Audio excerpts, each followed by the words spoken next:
Boa noite a todos. Sejamos bem-vindos à palestra de sexta. A leitura de harmonização é Velar com Jesus, do livro Caminho, Verdade e Vida. E voltando para os seus discípulos, achou-os adormecidos e disse a Pedro: Então, nem por uma hora pudestes velar comigo? Mateus, capítulo 26, versículo 40. Jesus veio à Terra acordar os homens para a vida maior. É interessante lembrar, todavia, que, em sentido à necessidade de alguém para acompanhá-lo no supremo testemunho, não convidou seguidores tímidos ou beneficiados da véspera, e sim os discípulos conscientes das próprias obrigações. Entretanto, esses mesmos dormiram, intensificando a solidão do divino enviado.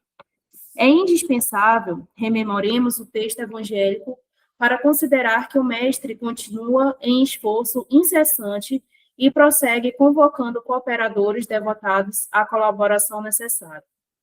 Claro que não confia tarefas de importância fundamental a espíritos inexperientes ou ignorantes, mas é imperioso reconhecer o reduzido número daqueles que não adormecem no mundo, enquanto Jesus aguarda resultados da incumbência que lhes foi cometida. Olvidando o mandato de que são portadores, inquietam-se pela execução dos próprios desejos, a observarem em grande conta os dias rápidos que o corpo físico lhes oferece. Esquecem-se de que a vida é a eternidade e que a existência terrestre não passa simbolicamente de uma hora. Em vista disso, ao despertarem na realidade espiritual, os obreiros distraídos choram sob o látego da consciência e anseiam pelo reencontro da paz do Salvador. Mas ecoam-lhes ao ouvido as palavras endereçadas a Pedro. Então, nem por uma hora pudestes velar comigo? E, em verdade, se ainda não podemos permanecer com Cristo ao menos uma hora, como pretendermos a divina união para a eternidade? Só terminar aqui de compartilhar. Então, vamos nos concentrar, pedir a Jesus que possa nos auxiliar na palestra de hoje, auxiliar o palestrante, que possamos estarmos concentrados e aprender com o que aqui for dito, tanto nós encarnados quanto os desencarnados. Muito obrigada, Senhor, e que assim seja. Meus queridos irmãos, o meu abraço fraterno e amigo. É com alegria que eu retorno a essa casa. Aliás, parece que eu já até assinei um contrato com essa casa. É interessante que hoje a gente vai trazer um tema, é um tema muito importante. É um tema que poucos se discutem dentro da doutrina espírita e dentro da doutrina cristã. Muitas vezes são interpretados erroneamente de uma forma dura pelos efeitos que essas expressões do Evangelho trazem para nós. Esse tema ele está no Evangelho segundo o Espiritismo, no capítulo 23, quando Allan Kardec determinou com o nome Estranha Moral.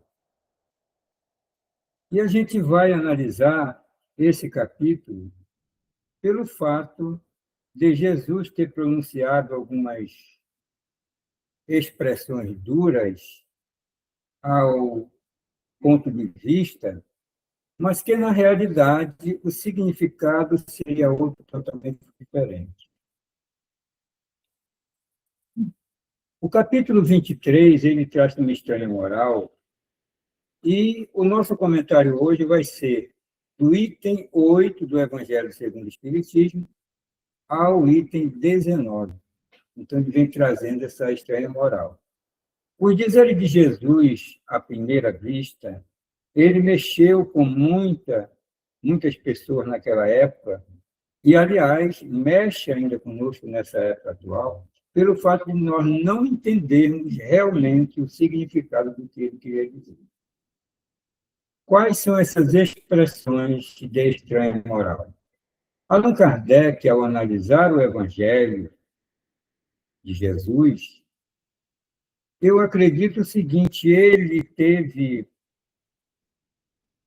um pensamento muito profundo para trazer à humanidade uma certa explicação a respeito das palavras de Jesus. E vocês devem estar pensando aí, mas que expressões são essas que até agora o Fernando ainda não disse, né? Mas eu vou dizer para vocês.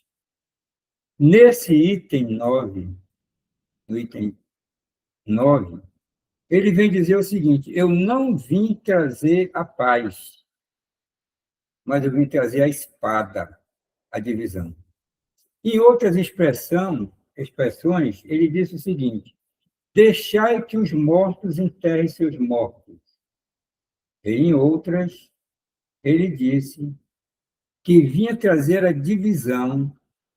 E disse mais uma coisa: aquele que ama mais o pai e a mãe mais do que eu não é digno de mim.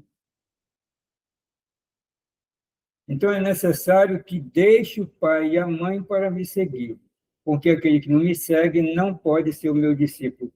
Então são palavras duras ditas por Jesus, e diz o Evangelho segundo o Espiritismo, afirmando que ele realmente disse. Vocês me permitem a leitura do Evangelho segundo o Espiritismo, embora eu saiba de cor, mas eu faço questão de ler para a gente ver o que está escrito no Evangelho segundo Mateus, que ele vai do capítulo 10 ao 34 e 36, e depois Lucas, ele traz para nós no capítulo 12, que vai do 49 a 53. Então, eu vou ler, nós vamos acompanhar essa leitura, porque para nós não fugirmos de uma só palavra que diz o Evangelho. Eu posso estar pronunciando a vocês, mas deve ficar alguma palavra solta ainda, embora eu saiba de cor. Então, no capítulo 23, que chama-se Moral Estranha, e por que Allan Kardec trouxe essa expressão de moral estranha? Então, no item 9, ele diz o seguinte: não vim trazer a paz, mas a divisão. Ele já começa por aí. E a leitura diz o seguinte, prestem bem atenção, que agora, sem erros e sem mais delongas. Não penseis que eu tenha vindo trazer a paz na terra. Ponto e vírgula. Não vim trazer a paz, mas a espada. Porquanto, vim separar o pai do filho, de sua mãe, a filha, da sua sogra, a nora, e o homem terá por inimigo os de sua própria casa. Que palavras duras, hein? Seguindo, vim lançar fogo à terra, e que é o que eu desejo, senão que ele se acenda. Tenho de ser batizado com um batismo, e quando me sinto desejoso de que ele se cumpra, julgais que eu tenha vindo trazer a paz na terra? Não, eu vos afirmo. Ainda tem mais essa, ela afirmou. Eu vos afirmo. Olha só. Ao contrário, vim trazer a divisão, pois doravante, se acharem numa casa 5 pessoas, estarão elas divididas uma das outras 3, contra 2, 2 contra 3. O pai estará em divisão com o filho, e o filho em divisão com o pai, a mãe com a filha, e a filha com a mãe. A sogra com a nora, e a nora com a sogra. Então, essas são as palavras que está escrito em Mateus e Lucas. Se nós pegarmos o Evangelho, a gente vai ver que está escrito o que Jesus disse. Agora, vamos fazer uma comparação e vamos trazer 3 maneiras que possa distorcer o pensamento das pessoas em que julgavam que Jesus queria incentivar a violência, que Jesus queria desconsiderar a família. Vamos trazer 3 expressões, 3 situações em que desfaz totalmente essa situação e dá outro significado à questão. Quando Allan Kardec coloca para nós, na introdução do Evangelho segundo o Espiritismo, ele diz uma coisa interessante. Ele diz que os evangelhos podem ser divididos em 5 matérias. Em 5 matérias. Os atos da vida de Jesus, as predições, os milagres, as palavras que foram ditas pelas igrejas para a edificação de seus dogmas e o ensino moral. E diz que as 4 pode ter controvérsia nessas 4, mas o ensino moral é inatacável. Quando ele diz o ensino moral, a gente vai ver o que significa moral. Repare bem, Allan Kardec colocou moral estranha, não foi isso? Moral estranha. O que significa moral? Vamos na questão 629 do Livro dos Espíritos. Quando Allan Kardec pergunta aos espíritos o que se deve entender por moral. E os espíritos respondem: moral é a prática do bem proceder. Quando a pessoa diz essa pessoa é uma pessoa muito moralizada, a prática do bem proceder. Como Allan Kardec colocou, estranha moral é uma prática de bem proceder estranha. Então, ele já é bem procedido, o que Jesus disse. Então, o significado disso vem muito mais além do que a gente pensa.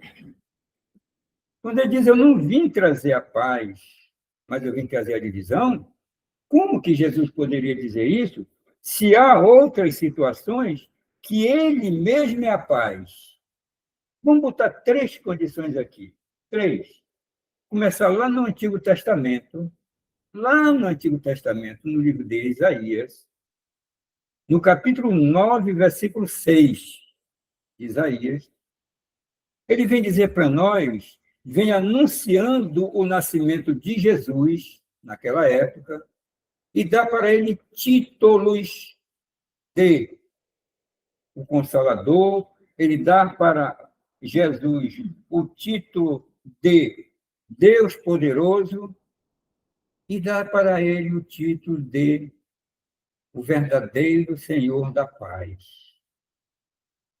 Então, quando ele diz o príncipe da paz, ele já deu essas qualificações para Jesus, sendo o último nome o príncipe da paz. Jamais ele cometeria um equívoco dizendo no Novo Testamento que ele não veio trazer a paz. E ele já era a paz. A primeira. A segunda, ele vem no Sermão do Monte, lá em Mateus, no capítulo 5, quando fala sobre o Sermão da Montanha, nas bem-aventuranças, ele vem dizer, bem-aventurados são os pacificadores, porque eles serão chamados filhos de Deus. Ora, veja vocês, se ele já é a paz, ele está ensinando que os pacificadores são chamados como filhos de Deus, jamais ele poderia colocar que não veio trazer a paz, mas veio trazer a espada, a divisão. Ele disse, mas o significado é totalmente diferente. E a terceira está em João, capítulo 14, versículo 27. Que diz o seguinte, agora que vem a diferença da paz que ele está dizendo que ele não veio trazer para a paz que ele tem. Então, João 14, 27, ele traz e diz o seguinte, eu vos dou a minha paz. Ora, Se ele está dizendo eu vos dou a minha paz, por que que ele disse que ele não veio trazer a paz? E está um significado totalmente diferente. Eu vos dou a minha paz, mas não vou-la dou como o mundo dá. Agora está toda a diferença. Para nós sairmos daqui e entender o versículo que a Bíblia diz que Jesus não veio trazer a paz, mas a espada. Ele veio fazer a divisão do pai com o filho, filho com a mãe, mãe com a sogra, e veio fazer realmente a doutrina dele. Eu dou a minha paz, mas não dou a paz como o mundo dá. Então, para nós, quando nós estamos em paz, é necessário que nós tenhamos o nosso carro do ano, o nosso dinheiro no bolso, a nossa conta corrente está lá estourada até o topo de dinheiro, eu estou fazendo minhas viagens, eu estou indo lá para não sei para onde. Então, para mim, é essa paz que eu quero. Essa paz é a paz que o mundo dá. A paz realmente que Jesus está dizendo é esse estado de consciência, esse estado de equilíbrio emocional, equilíbrio moral. Isso é a paz que ele está dizendo. Não é essa paz que o mundo dá. Essa paz é necessária para nós porque nós estamos no planeta Terra. E é necessário que venha primeiramente essa paz do mundo para vir a paz interior, que é a sublimação da consciência. Essa é a paz de Jesus. Quando ele traz para nós, nessa condição, ele nos coloca realmente uma situação de leveza. E aí já vem agora, dando essa continuação, por que que ele pronunciou isso naquela época. E vocês imaginam o impacto que houve naquele tempo? O pessoal não entendeu nada. E hoje não estão entendendo. Porque dificilmente você vê um assunto, mesmo dentro da doutrina espírita, trazer a moral estranha que Allan Kardec trouxe para nós, no capítulo 23. Então, ele traz essa moral. Deixar que os mortos enterrem seus mortos. Ele quis desfazer daquele cidadão que perguntou a ele, mestre, eu quero te seguir, mas deixa que eu enterre primeiramente meu pai que morreu. E diz, deixa que os mortos enterrem seus mortos. Ele não entendeu. Então, a moral estranha, ela vem dizer para nós que é vamos dizer, um valor que nós estamos dando às coisas materiais muito mais do que as espirituais, que é a que vale a pena. Então, ele diz para nós aqui, no capítulo 9, ele diz o seguinte, a paz na terra, não vim trazer a paz, mas a espada, porquanto vim separar o pai do filho, a mãe da filha, aquela situação que nós lemos agora há pouco. Então, ele veio fazer realmente essa separação. E aí, o Evangelho traz para nós essa condição que Jesus deixou para nós aprendermos, e juntamente com o Evangelho segundo o Espiritismo, onde nós temos a colocação de Emmanuel, lá no livro Ceifa de Luz, no livro Caminho, Verdade e Vida, que foi esse livro que nós lemos também, exatamente, ele traz a colocação dele, realmente trazendo essa espada simbólica, que é a nossa espada. Aliás, qual é o horário que eu vou te dar, senão eu vou até de manhã. 9 horas, né? Tá.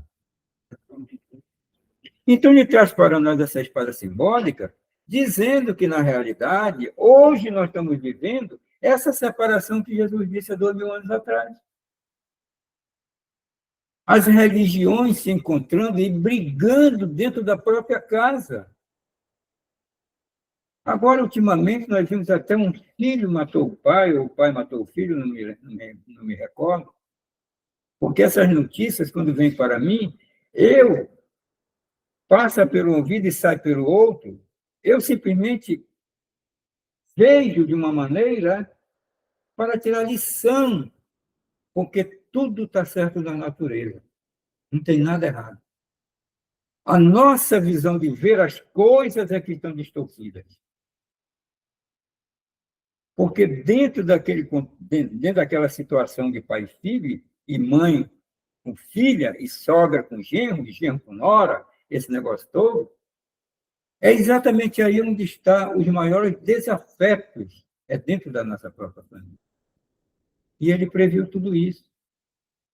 Ele fez essa previsão há 2000 anos, e hoje está acontecendo. Hoje tem religiões diferentes, brigam dentro de cada por causa da sua religião. Por quê? Porque cada um tem um Deus diferente. Cada um tem o seu Deus. O seu Deus, que eu digo, é a sua religião. A minha religião é a religião que está certa. Jesus não deixou religião nenhuma. Ele deixou simplesmente a religião do amor, que é religar um com o outro. Por isso que ele disse, outro mandamento vos deixo, outro mandamento. Ele já tinha deixado diversos. Amai-vos uns aos outros como eu vos amei. Quando você vê uma pessoa gostando de um homem, gostando do outro homem, uma mulher gostando de outra mulher, a gente vai logo contra. Não sabe o que está acontecendo dentro daquela intimidade, dentro daquela convivência daquela pessoa, que não foi simplesmente desse encontro atual. Isso já vem de encontro há muito tempo. E que muitas das vezes são reajustes que é necessário fazer isso. E hoje, dentro da nossa casa, a gente briga por causa disso. É essa divisão que ele quer dizer. É essa divisão que ele teve essa ideia que ia acontecer futuramente. E o Evangelho segundo o Espiritismo, ele fala no item 11 do Evangelho segundo o Espiritismo, da seguinte maneira: será mesmo possível que Jesus, a personificação da doçura e da bondade, disse tudo isso? Ele realmente disse. Vi lançar fogo na terra e tenho pressa que ele se acenda. Não estarão essas palavras em contradição flagrante com seus ensinamentos? Isso está no Evangelho segundo o Espiritismo, quando Allan Kardec está escrevendo com inspiração dos espíritos superiores. Ele diz, não há contradição nessas palavras, pois foi ele mesmo quem pronunciou, e elas dão testemunho da sua sabedoria. Então, por ser um espírito sábio que alcançou a sublimidade, o último grau de perfeição dos espíritos, está lá na questão 110 do Livro dos Espíritos, que não tem mais influência não tem mais influência física, não tem mais. Ele agora já está no patamar, no último patamar, que é exatamente dos espíritos puros. Então, ele jamais iria cometer equívoco algum.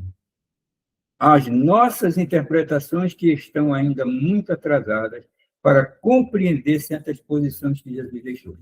Essas posições da moral estranha que Allan Kardec colocou para nós, elas vão continuar ecoando para todo o tempo. E que lá daqui a 500 anos, 700 anos, não sei como vai ser, talvez eu tenha voltado novamente para cá, né? Se eu não me encontrar muito bem, eu vou ter que voltar novamente para a Terra para aprender mais alguma coisa. Nós vamos fazer isso. Então, quando nós chegarmos, essas expressões aqui já têm outro significado baseado no momento que nós estamos vivendo. Essa é a palavra do Cristo. Todas as palavras passarão, as minhas permanecerão para sempre.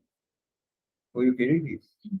Então, a gente nota que é só falta de compreensão quando a gente pega uma colocação estranha, e Allan Kardec foi estudar realmente em Lucas e Mateus, para poder trazer para a sociedade, para a massa, uma explicação lógica. E essas explicações têm outros e outros significados dentro de uma moral. Por isso que ele chamou moral estranha. E eu trago para nós, na expressão do caminho verdade e vida, o que Emmanuel trouxe para nós, para o nosso aprendizado, o que ele teve a ideia, o pensamento dele a respeito dessa situação. E ele vem dizer para nós o seguinte: na expressão comum, ter paz, haver atingido garantia exteriores dentro das quais passa o corpo a vegetar sem cuidado, rodeando-se ao homem de servidores, aprodescendo na ociosidade e se ausentando-se dos movimentos da vida. Ele quer dizer, ter paz, que nós pensamos, é isso aqui. É a pessoa ficar agora rodeada com muita gente, ele mandando, etc. Como era antigamente, não era assim, os reis, não era? Não tinha as pessoas que ficavam abanando lá, os escravos abanando, não é isso? E para você ter uma ideia, vocês já ouviram falar em eunuco? Eunuco, que tem na Bíblia, que eram aqueles escravos que eram castrados, por isso que era eunuco.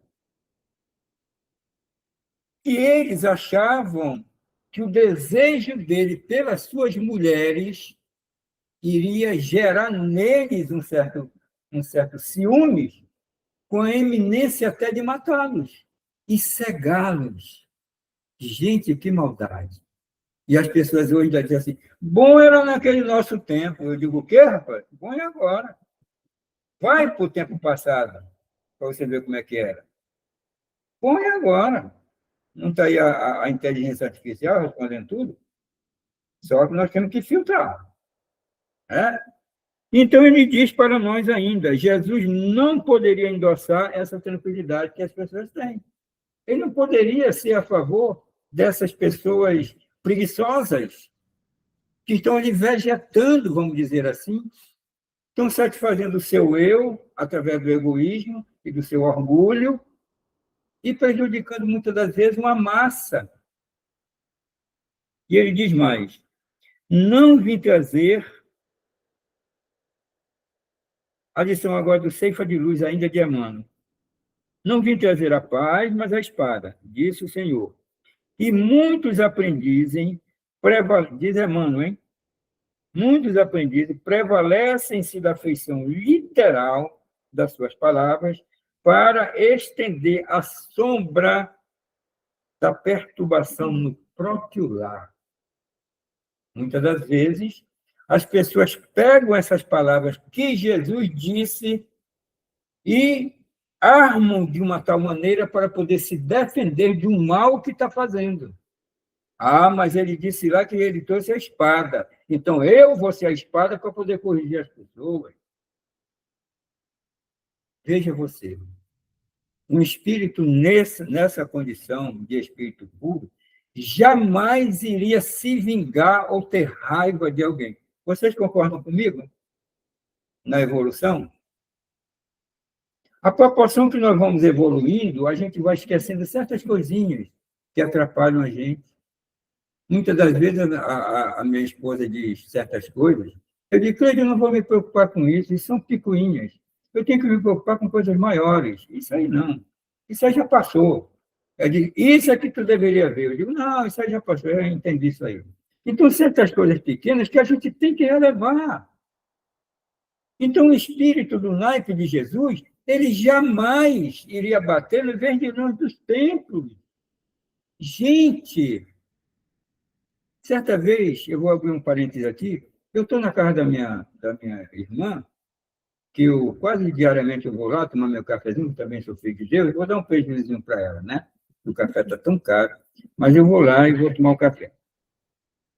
E aí, ela faz para mim, mano, tu dá um cafezinho? Eu digo, quero. Ela bota o cafezinho, eu tomo o cafezinho. Ela faz meu chá. Eu não vou dar receita para vocês, senão daqui a pouco vocês vão querer fazer. Eu estou com 73 anos. E hoje eu fiz um teste. Lá, eu fui pegar. Ela disse, mano, tu não vem pegar aqui o teu baião de 2 com peixe frito? Olha, eu digo, já estou indo aí.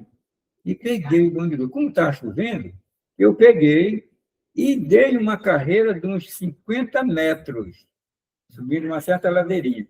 E cheguei lá, estava tranquilo. Eu digo, olha como o chá está tendo defeito. Imunidade, cara, para você adquirir. Não canso. Eu subo escada, desço escada, estou com 73. E eu não canso. E eu fiz esse teste, quando cheguei lá, eu vou até ligar para ela depois, e eu vou dizer para ela. Então, como que Jesus iria expulsar as pessoas do templo? E eu cheguei na casa dela e minha sobrinha disse assim para mim: tio, por que o senhor foi ser espírita? Todos lá são evangélicos. E quando a gente se reúne, é uma palestra.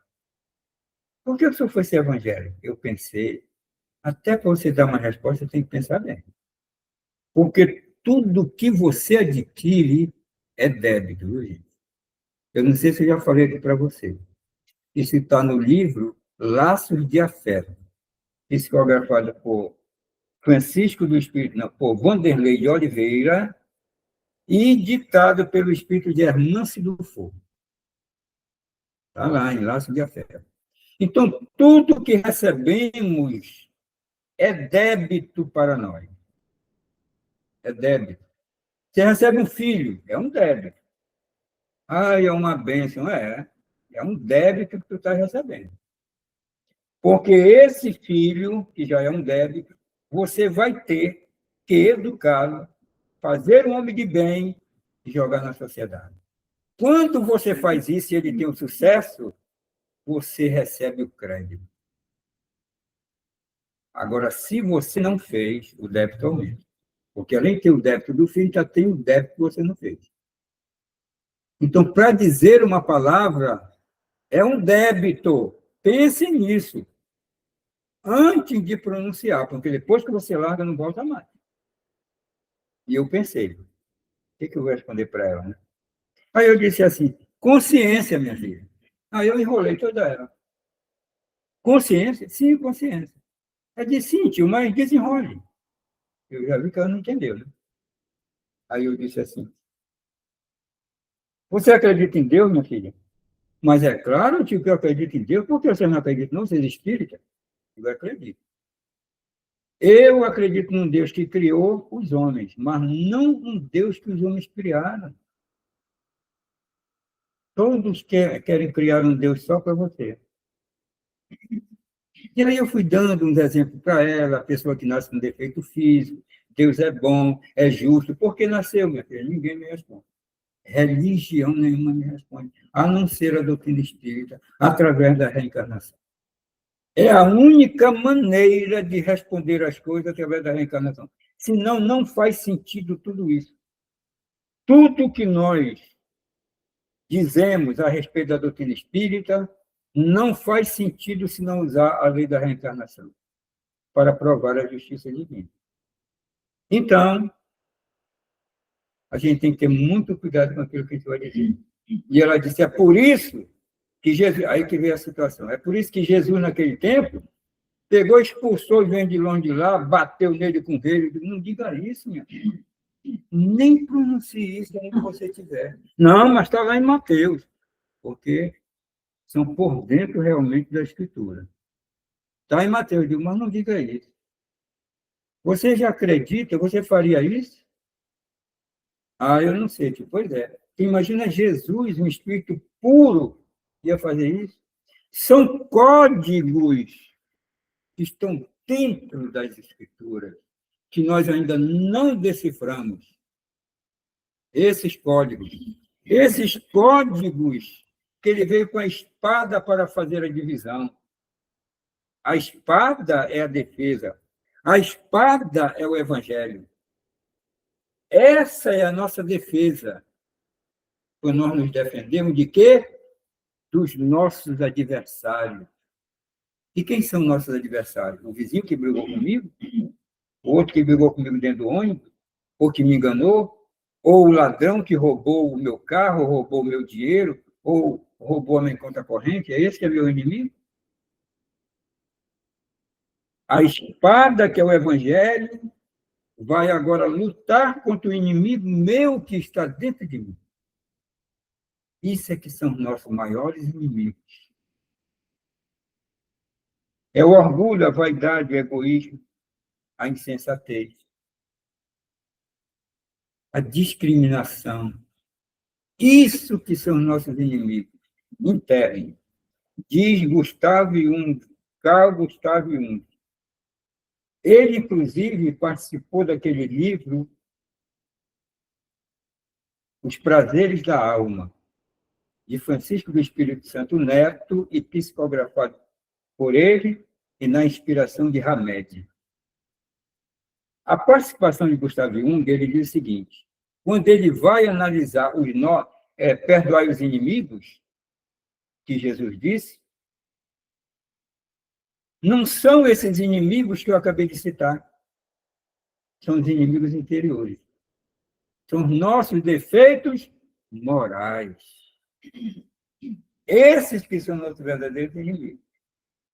Quando nós domarmos eles, é muito mais fácil nós domarmos o inimigo exterior. É ou não é?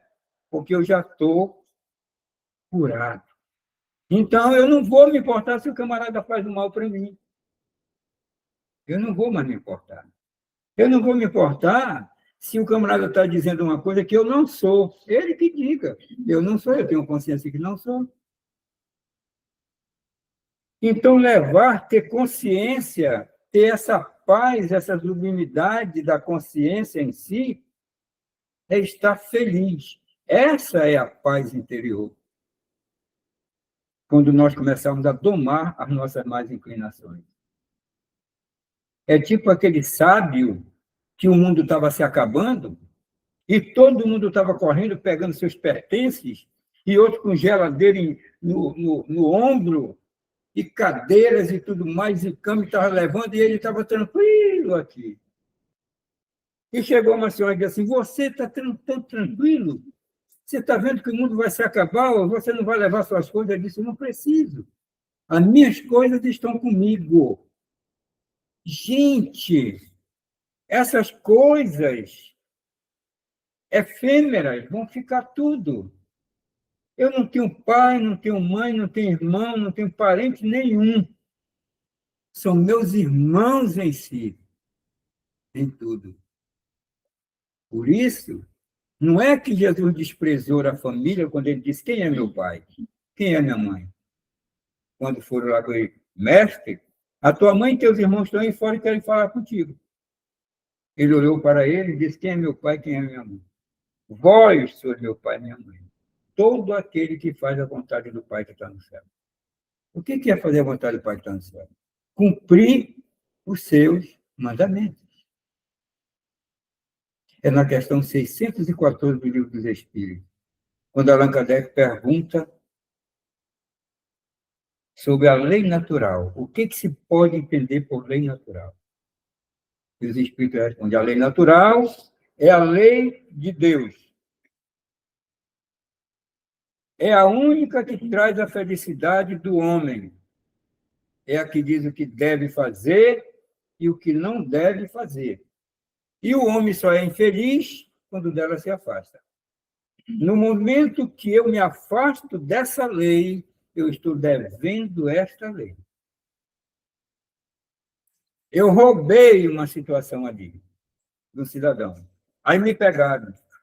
Eu vou devolver o que eu roubei, vou devolver para ele e vou pegar uns meses de cadeia, porque eu roubei, não é assim? E aí eu pego os 6 meses de cadeia, saio e digo: rapaz, eu agora estou livre. Eu estou livre, já paguei o que eu estava devendo, já peguei esse mês. Ele se quitou com a lei dos homens, mas com a lei divina ele está devendo. Sabia disso? O cara mata o outro. Matou, 30 anos de cadeia. Sai de lá, está quite e tal. Pagou a pena dele, pagou os homens. Dar a César o que é de César e a Deus o que é de Deus. Ele pagou na sociedade, mas ele está devendo uma lei natural, que essa lei vai ter que cobrar. É assim a nossa vida. Então, a lição da espada de Emmanuel, ele diz que as próprias pessoas procuram essas palavras de Jesus que não entendem e aplicam dentro da sua própria casa com a família, querendo dar uma de mestre.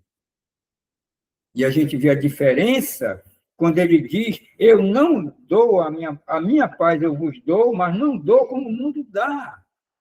Essa é a paz do Cristo. E ele diz mais: Vamos ver o que ele traz aqui mais para nós. O mundo, até a época do Cristo, legalizara a prepotência do ódio e da ignorância, mantendo de terrível através da espada mortífera. Não era assim antigamente que acontecia? Assim, se recebemos essa espada simbólica, nós precisamos dar valor a essa espada, porque ela vem nos corrigir e muitas das vezes vem nos separar. Vocês lembram aquela passagem, está no Evangelho segundo Mateus, quando Jesus vai ser atacado pelos os guardas, né? Os guardas chegam lá com ele, e quando vai prender o mestre, Pedro, que era afoito, defensor primeiro logo de Jesus, pega a espada e... Reparem só, a espada, hein? O símbolo dela. É a defesa. Quando ele faz isso, ele decepa a orelha do servo. Jesus vendo aquilo e não deixava passar uma só situação em que ele não pudesse deixar uma lição. Jesus não perdia tempo. A menina colocou aqui no quadro, quando ele chega e diz para Pedro, nem sequer um momento tu ficas comigo, tu vai dormir. Quantos de nós estamos dormindo, né? E eu me lembro, Jesus, eu acho que Jesus não dormia, não podia dormir. De jeito nenhum. E ele está fazendo o sermão dele, né? Então a gente nota essa situação quando Pedro tira a espada e decepa a orelha do servo, ele diz, Pedro, recolhe a tua espada e não faça uso dela. Ele notou que foi feito mal. É como diz assim, usa a tua espada sempre para a defesa do bem e não do mal. A nossa condição de usar a espada é para a correção de alguma coisa sem ofender o outro. É a maneira de dizer as coisas para o outro. É isso que faz toda a diferença. E ele prossegue. Porque quem com ferro fere, com ferro será ferido. Se eu uso a minha espada, que é o Evangelho de Jesus, para discutir com o outro, dizendo que eu estou certo, e estou querendo arrasar o outro, eu estou usando a minha espada, decepando a orelha do servo. Tudo tem um significado profundo. Então, o Evangelho ele é escrito por códigos, que nem todos os códigos nós conseguimos decifrar. Então, ele vem dizer aqui o seguinte, é muito importante aqui. Quando Jesus declara, está lá no item 16 do Evangelho segundo o Espiritismo, tá, gente? Se me permitem a leitura. Ele diz assim, quando Jesus declara, não creiais que eu tenha vindo trazer a paz, mas sim a divisão, o seu pensamento era o seguinte, diz o Evangelho segundo o Espiritismo de Allan Kardec. Não creiais que a minha doutrina se estabeleça pacificamente. É o que aconteceu. Quantos e quantos foram queimados em dizer que era espírita? Quantos são discriminados hoje por dizer que é espírita? É essa divisão que ele veio dizer. Não criar que a minha doutrina veio trazer a paz, não. Mas essa divisão aqui diz mais o seguinte, não se estabeleça pacificamente. Ela trará lutas sangrentas, é o que já aconteceu, morte de muita gente, tendo por pretexto o meu nome, em nome de Jesus estão fazendo guerra, estão se matando, e lá é uma terra santa. Eu não sei por que criaram esse nome Terra Santa, eu já vou até ver. Porque de santa não tem nada, só vive brigando, só vive em guerra, como é que pode ser Terra Santa? Ah, é o povo escolhido de Deus. Poxa, lá é o povo de Deus e eu aqui não sou? Olha como se faz uma comparação de um Deus que ama um e não ama outros. Isso é Deus? Pelo amor de Deus.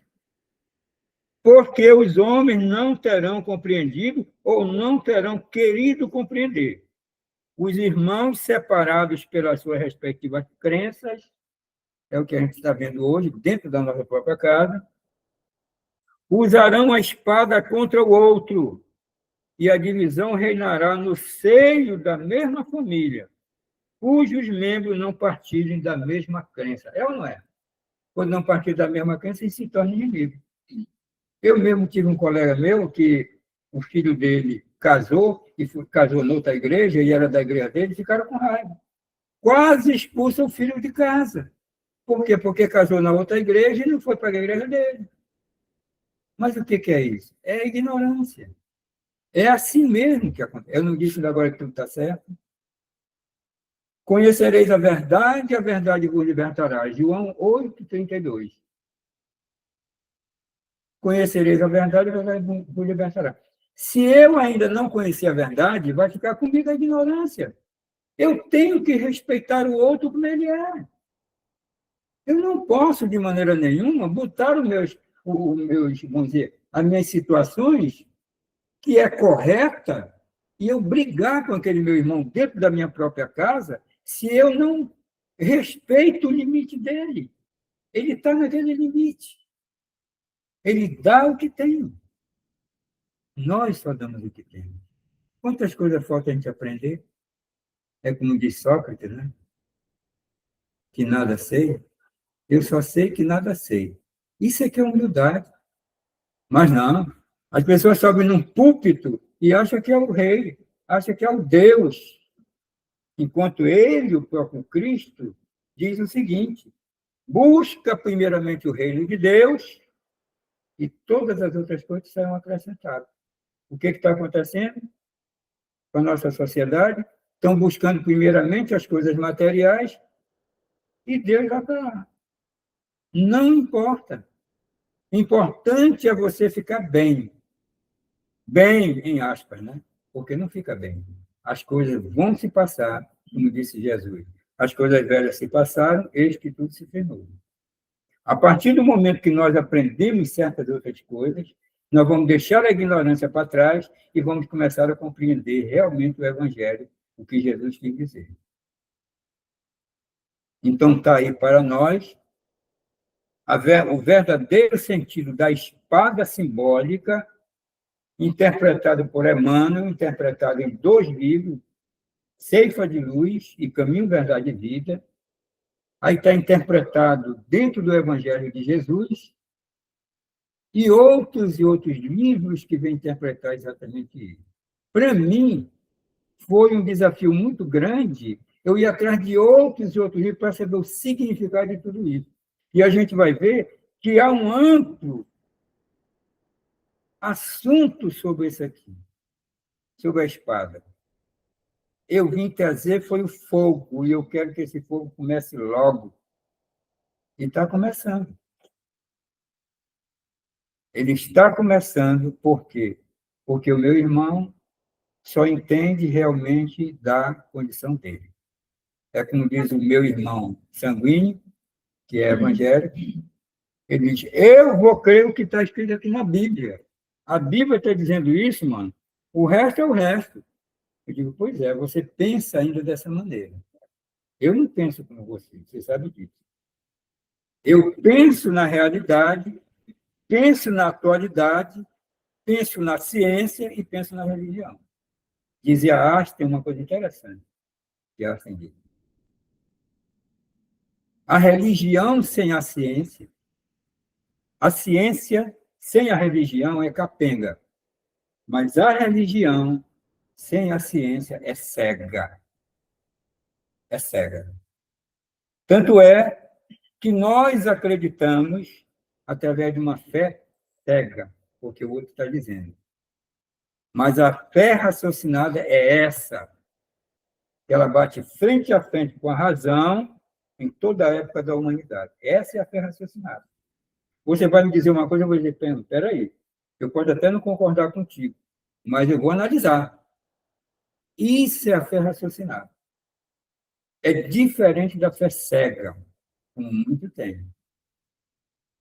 Eu espero que, a partir de agora, nós possamos entender essa espada simbólica, como diz aqui, lendo o final que diz da seguinte maneira: assim, se recebeste a espada simbólica que o mestre nos trouxe à vida, lembra-te que a batalha instituída pela lição do Senhor permanece viva dentro de nós. Olha essa batalha dos nossos defeitos morais, a fim de que, ensarrilhando, eu não vi essa palavra no dicionário, sob o pretérito, a espada da nossa antiga insensatez, olha só, venhamos a convertê-la na cruz redentora em que combateremos os inimigos da nossa paz, culto do nosso próprio eu, em forma de orgulho, de intemperança, egoísmo, animalidade, consumindo-os ao preço de nossa própria consagração, à felicidade dos outros, a única estrada suscetível de conduzir-nos ao império definitivo da grande luz. Essa foi a última mensagem que o nosso irmão deixou para nós compreendermos realmente a espada simbólica que está sempre conosco, mas que nós devemos usá-la no momento certo, sempre, sempre para fazer o bem. Porque todo o bem que eu faço anula o mal que eu fiz. Muito obrigado pela paciência de vocês. Alguém tem alguma coisa? Se tiver alguma pergunta e eu puder responder, se não puder, eu respondo outra vez. Vou dar meu endereço. Então, agradecemos a participação do seu Fernando. E muito obrigada. Almir, pode fazer a prece de encerramento, por favor? Posso sim. Vocês estão me ouvindo? Sim. Ok. Agradecemos, então, por essa maravilhosa palestra que ampliou os nossos esclarecimentos em relação a esse tema ainda muito polêmico no meio cristão, não só na doutrina espírita, como nosso irmão falou. Obrigado, Mestre Jesus, benfeitores espirituais desta casa, que nos propiciaram mais uma oportunidade de esclarecimento, de ensinamento, de orientação. Que possamos retornar aos nossos afazeres comuns na vossa doce paz, na tua doce paz, Senhor Jesus, com as bênçãos de Maria, Mãe Cósmica de toda a humanidade terrena, e com o auxílio sempre constante dos nossos anjos guardiães e benfeitores espirituais. Que assim seja.